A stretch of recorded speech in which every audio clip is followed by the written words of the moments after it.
boarding schools were part of an overall assimilation policy that was enacted by the U.S. government starting in the 19th century. And the aim of the boarding schools, of course, was, the issue was early on is that people wanted the wonderful land that we had, but the problem for them was we were on it, so that they kind of would get our hands on that land. President Grant was the first president that engaged in this whole process with Richard Henry Pratt, who was a captain in the military in the Union. So he had a philosophy that he felt we shouldn't be at war with our wards, as they called them. And so because Pratt had had military experience on the plains working with the native tribal people of the plains, that's where he was stationed, he then took prisoners down to Florida, and he started using some of these methods with those tribal people in Florida. So in 1879, the first boarding school opened in Carlisle, Pennsylvania. That's the famous Carlisle, Pennsylvania. And then others came throughout the United States, and I'm not sure, I thought I recall there were 24 federal boarding schools. Ours was the fourth in Nebraska, the Genoa Indian School. There's not a single individual Native person who has not been impacted by the boarding schools. All of us have someone in our families, parents, grandparents who were products of boarding schools, and that's pretty interesting to think about the number of our people around the country, and all of us have that commonality. Now, I always like to reference parallel history. In 1879, we had the opening of the first Indian boarding school at Carlisle, Pennsylvania, where the motto was, and the philosophy was, kill the Indian, save the man. Simultaneously, in Omaha, Nebraska, we have a courtroom case of Ponca Chief Standing Bear. I am Ponca. For the first time, natives were recognized as humans, but yet we have inhumane federal policies occurring. No internet. The Pony Express, it took a long time for people to learn what was going on in Pennsylvania and what was coming to Nebraska. At the time that the assimilation process of reservations was going on, yes, there were the Indian Wars, and at that time, the United States wasn't doing too well in the Indian Wars, and so as I've encountered, there's a line of thinking that goes that the folks, the policymakers in Washington realized they weren't going to win that war, so they turned their efforts to a much more vulnerable population, and that was the children. So these little children that went to the schools replaced the warriors, and my mother and her two sisters walked out of that school and survived, or I would not be here. And I am so thankful that they had the courage and were such strong little warriors. And my mother had to look out for her two little sisters, but never got to communicate with them. They separated the children at the school by languages and by religious practices. When we talk about faith, our religion, that was considered to be uncivilized and not acceptable. Once they arrived at the school, there is a very well-described ritual of cleansing the body, of cutting the hair, that is really brutal in the fact that there was often chemicals applied to the child's body, and we can just imagine how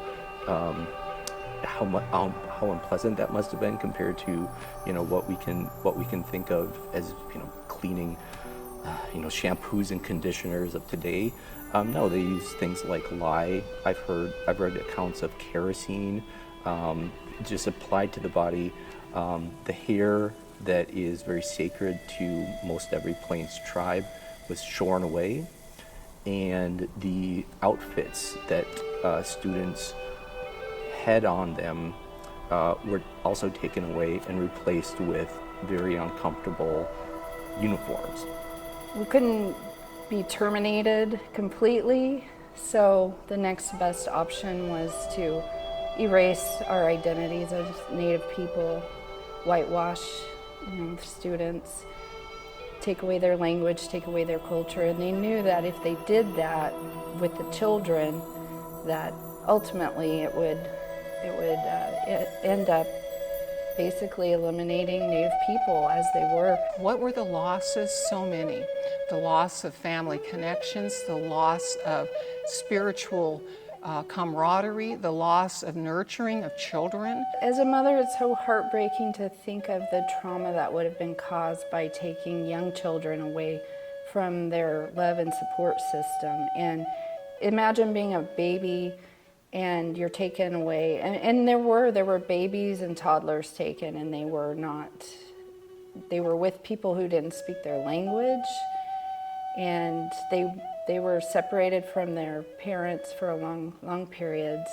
And it's so sad to think about the deep trauma that would have caused. You couldn't really write letters home. They censored a lot of that, and they always took the side against the child. I've read these letters. If you go to the Genoa Digitizing Reconciliation Project, you can go on and see letters that were sent from the superintendent to the parents and say, bring those children back, or else your child did this.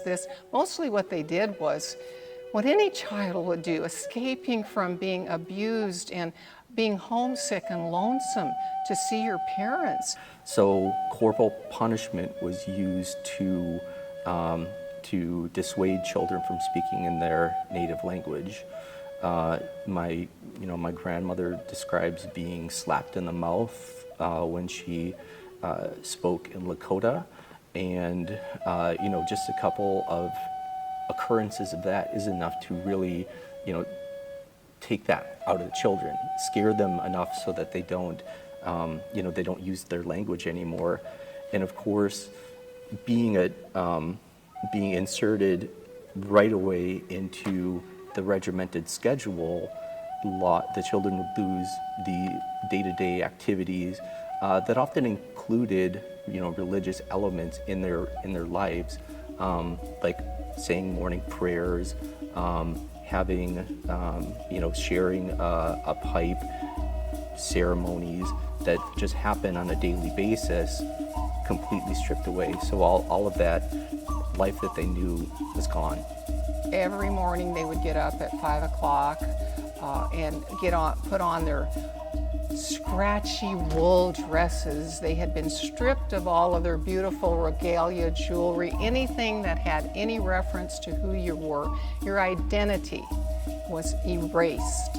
We were totally erased, and we were to be good little American citizens. Now, today we have dual citizenship. At that time, when the boarding schools started, we were not citizens yet. And in the other cases, the Methodist Church and others were bringing missionaries to help run these schools. So often there was this combination or this agreement with the tribes and the Methodists or Presbyterians, whoever, that they would come and run the schools and operate the schools there. And it still continued the same way. It was still beating, and literally that happened at times, English into people, these young kids, kids of all ages, young as 5 or 6, all the way through high school, there to not speak the native language, but to speak, not to speak the native language, but to speak English. And they were very effective in that. In my own family, after children would come home, they didn't want to speak in Lakota anymore. They didn't want to participate in any traditional ceremonies. And so the loss of language and culture, I think, is one of the most detrimental things. It's just a connection to family, right? It's to have this connection to people that maybe you didn't meet ever, but you want to learn more about their lives, and you want to know what your history is. And you learn that through the language, and you learn that through the stories that are told in our language. Through our winter stories and our community stories, our historical stories. You just learn so much more about who you are as a person and as a community in using language. My father was a full-blood Choctaw. His brothers, all 3 of them spoke fluent Choctaw. Never spoke it at home. The only time I heard him speaking Choctaw was at the church, or Indian Methodist church. When he went, he didn't go too often. He and the other 3 or 4 Choctaw women loved to speak Choctaw to each other. It's the only opportunity you had when you live away from the community. And so myself and my cousins, when we get together for family reunions, we are remiss that we never learn that language. For our parents is to wonder, would this language be of any benefit for their children in the future? And also for themselves, would they be punished for using the language that my dad and brothers maintained well? But they also grew up in tribal areas where you're able to do that much more. The language loss, who you are, is so important to your ability to know your words and speak your language. You know, what is a family, tioshpe? One word can say so much in your tribal language that the English language won't speak to your heart. But we, again, are overcoming a lot of that, and tribes today are doing a lot of amazing things. And I say that again because it is a testimony to the resilience of Native American people. They didn't have to care so much about community, but they chose to. They made a concerted effort to choose people and to choose the community and the language, the culture, the stories.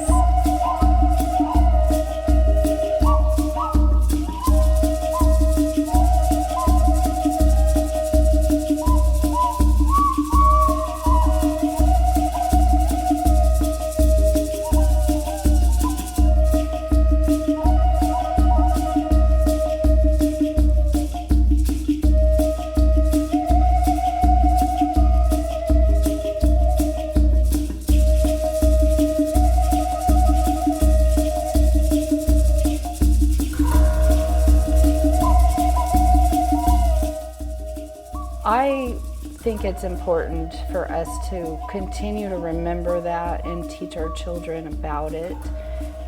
But also it needs to be a message of hope, because we are resilient people and our ancestors went through just horrific things, but they remained strong and they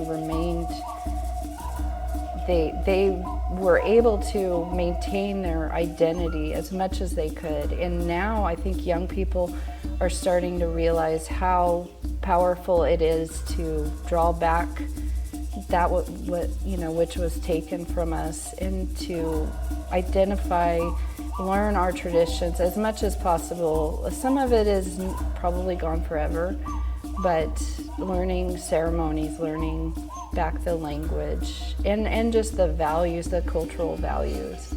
They did what they were meant to do. They were meant to destroy communities, and they did that.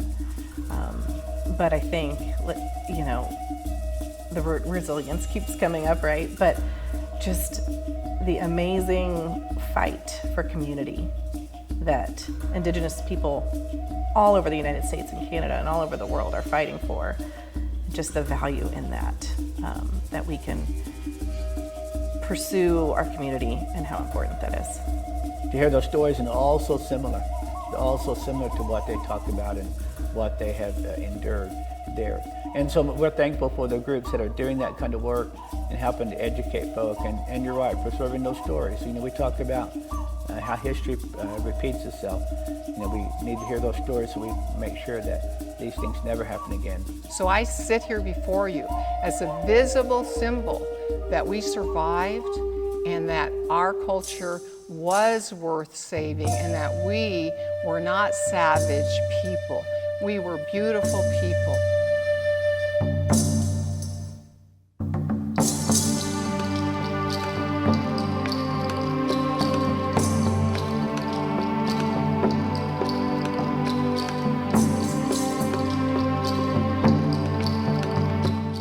The General Commission on Archives and History has worked with the Native American Boarding School Healing Coalition for almost a decade now in terms of Methodists' involvement and Methodism's involvement with boarding schools. But it really was the discovery of unmarked graves in Canada that kind of brought the conversation more to a forefront, even within the United Methodist Church. And the General Commission on Archives and History, in cooperation with United Women in Faith, and the General Board of Global Missions has been working together to identify the schools that we know we have, or that we know we operated, name them, find out how many records we have of them. The way that the General Commission operates is we would have the records of the missionaries. And so ours is a very one-sided story. And in order to tell the full story, we're beginning now to do the work of more local history and working with Indigenous nations to try to uncover some of those stories of persons who went to boarding schools or were forced into boarding schools, or the descendants of those who went to boarding schools. I'd also like to take this opportunity to mention the Methodist Church report on progress report on boarding schools. This was published in 2024. It's very comprehensive, it's very well researched, and it's extraordinarily commendable. The church is confronting, admitting, and just discussing their history, within the boarding school system. My favorite part of that report is probably the primary source that we got to include. So 2 of the schools that we know of were in Oklahoma, and they were the New Hope School, which is a girls' school, and Fort Coffee, which was a boys' school. And they were probably a couple miles away from each other. And these would have existed probably mid-19th century. But in about the 1940s, the Oklahoma Chronicle did an interview with one of the persons who had survived from New Hope. And she was like 108 years old and did this interview. And it's one of those gems where we've been able to find the story of a student and incorporate that into the report. And her story is hard to read. She talks about the erasure of her culture. She talks about the punishments for speaking native tongue and trying to learn how to sew and having everything ripped up because you didn't do it right and being forced to start over and over and over. And to me, that's the important piece of doing this work, is uncovering those stories in order to balance out the very white colonial narrative that missionaries often have. I think that when it is covered up or just kind of kept in the closet, it's forgotten that it happened, and it doesn't acknowledge the hurt that was caused, and it keeps people from being able to move forward. And so I think that it's just something that, we need to educate more people that don't even know it happened, and just acknowledge it so that we can move forward. We need to heal, and healing is bringing closure. It's saying the prayers for your loved one when they die. We go all over the world looking for our soldiers that died fighting for America, but no one is too interested in looking for these children that are buried in the ground at Genoa. And as a promise to myself and to the work that I do, to my 5 grandchildren, to my 2 daughters, to my mother, her sisters, and all of my family, and all tribal people, I am not going to stop looking. I am going to press on, and I hope that everybody can embrace and support and say, that is appropriate. When someone is put to rest, we believe your spirit doesn't rest until all of you are put to rest and you have the right prayers and your faith is respected. And so I think that is something that it's an important thing. Diaspora, right? So we're spread everywhere. We have a small contingent of people that live in Miami, Oklahoma now, but we're all over the world, right? Our citizens. It's just super important that my kids know who they are and as much as the culture as I can give them. We give them opportunity to learn language when possible. We try to go to our tribal meetings when possible. I just want them to know who they are and how important that is. Because if we don't, who is going to continue it? When I think about values of indigenous communities, 572 tribes, nations, and villages in this country alone, many, many more years ago. And although they're so different, when I was in Oklahoma, 39 tribes, and also different. And so you had to keep that in mind as you work with folk and around how we worship and how we live and the rest. But the two or three things I find in commonality, one is our understanding of hospitality, how we receive people and how we share with people, even to the point of us getting us into trouble by being so hospitable. Look back at events like Thanksgiving and the Mayflower and more there. And then we look at the understanding of community and relationship. And for community, it means that when we do anything, it's for everybody. Everyone's a part of this world, part of our communities. When we make decisions, we affect all people. So I think about that, our role as Christian people, as United Methodists, is that that's our job. That's what the scriptures tell us to do. Look after one another. Don't just think about yourself. Native communities don't think about it as I or me. It's about what do we do for everyone in our community. And Christ calls us to look out for one another, to share what we have, and to be mindful and to just be included. And that's a big piece that I push often, and just for the inclusion, just to be noted for who we are as indigenous people. And that's why the church should care, and I think we continue to learn, be lifelong learners about our past and how it has shaped us, because it also affects how, when we work with people throughout the church and outside the church, about why we act a certain way or why things are so different. It's because often of our past and how we've been affected in our lives. And that helps people as we continue to understand each other, how different we are as people of God, but the commonality of what we have, our belief, understanding who Creator God is, and that we're all in this together in this world to look out for one another and to make a difference.